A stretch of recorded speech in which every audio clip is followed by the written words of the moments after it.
The history of SWOT analysis begins in the 1960s at the Stanford Research Institute, where a group of researchers was trying to understand why corporate planning often failed.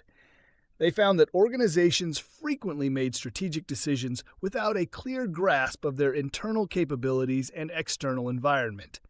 This led to the creation of a structured framework that asked four key questions. What are we good at? Where are we weak? What opportunities are out there and what could threaten us? Thus, SWOT, Strengths, Weaknesses, Opportunities, and Threats, was born. Initially, SWOT was developed as part of a broader project funded by Fortune 500 companies to improve long-term business planning. The early pioneers, including Albert Humphrey, designed it as a tool to fix what they saw as the planning problem: decisions made with no connection to actual capabilities or realities. Over time, the framework proved itself not just in boardrooms but in classrooms, workshops, and personal coaching sessions around the world. SWOT's early adoption was slow but steady. It began to appear in management textbooks, business schools, and strategic planning courses. The reason? Its simplicity. Executives, managers, and entrepreneurs found it easy to remember and even easier to apply. Unlike complex strategic models that require data-heavy analysis, SWOT could be sketched on a napkin or whiteboard, yet still offer deep insights. By the 1980s and 90s, SWOT had become a go-to framework for strategic thinking, embraced by everyone from marketing teams to nonprofit organizations.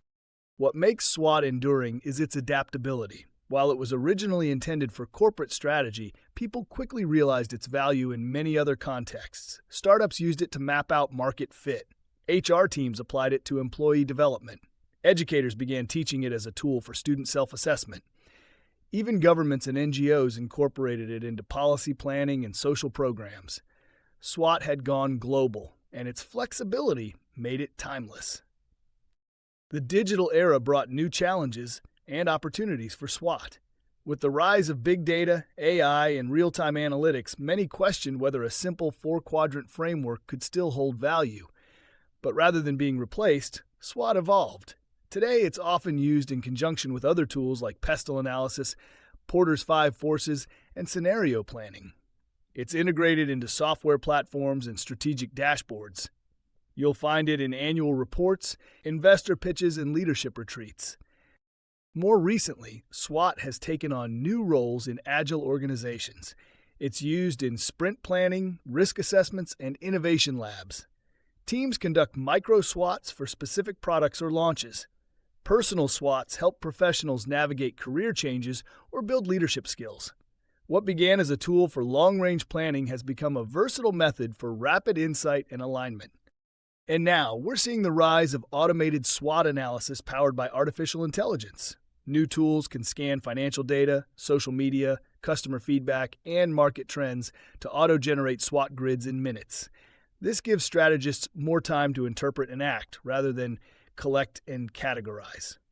But even with AI in the mix, the core questions remain unchanged. What are our strengths and weaknesses? What opportunities and threats should we prioritize? SWOT still starts with reflection and ends with clarity. In this course, we'll continue to explore SWOT's evolving applications and how you can make it work in your context. But as we move forward, remember this: tools come and go, but the principles behind them last. SWOT survives because it speaks to something fundamental: the need to understand ourselves and our environment before we act. That's the heart of strategy. And that's why SWOT isn't just history. It's the future of smart decision-making.